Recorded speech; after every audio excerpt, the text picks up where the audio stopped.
ఈ వీడియోని మీరంతా ఖచ్చితంగా సేవ్ చేసుకోవాలి, వీలైతే మీ బుర్రలో లేకపోతే కనీసం మీ ఫోన్లో. మన దేశంలో ప్రతి సంవత్సరం విద్యుత్ షాక్స్తో ఎంతమంది చనిపోతున్నారు తెలుసా?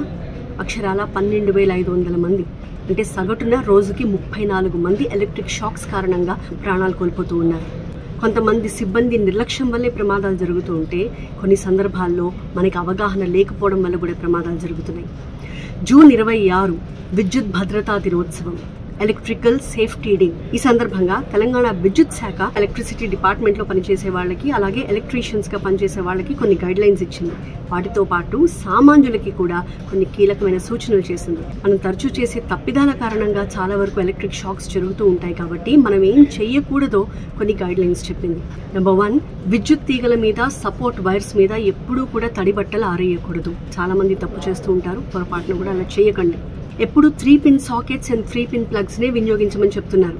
అందులో కూడా ఆ 3rd పిన్ ఖచ్చితంగా ఎర్త్ అయి ఉండేలాగా చూసుకోవాలంటున్నారు. దీనివల్ల ఎక్కువగా ప్రమాదాలు జరగకుండా ఉంటుంది. ఇంట్లో ఏదైనా విద్యుత్ పరికరం పాడైపోతే విద్యుత్ సరఫరా నిలిపేయకుండా దాన్ని రిపేర్ చేయడం మొదలు పెట్టకూడదు. బేర్ హ్యాండ్స్ అండ్ ఫీట్ తో ఎప్పుడూ కూడా ఎలక్ట్రిక్ పరికరాలను ఆపరేట్ చేయకూడదని చెప్తున్నారు. కనీసం ముట్టుకోవడం కూడా ప్రమాదమే అంటున్నారు. ఖచ్చితంగా చెప్పులు వేసుకోవాలని చెప్తున్నారు. వర్షం పడుతున్నప్పుడు, అలాగే తడి వాతావరణం ఉన్నప్పుడు పొరపాటును కూడా ఎలక్ట్రిక్ పోల్స్, విద్యుత్ స్తంభాలు ముట్టుకోకూడదు. అలాగే రోడ్ల మీద పడి ఉన్న ఈ వైర్లని ఖచ్చితంగా మనం గమనించుకుంటూ ఉండాలి. ముఖ్యంగా చిన్న పిల్లలకి ఈ విషయం చెప్పాలి, పొరపాటును కూడా వాటి దగ్గరికి వెళ్ళకూడదు, వాటిని ముట్టుకోకూడదు అని.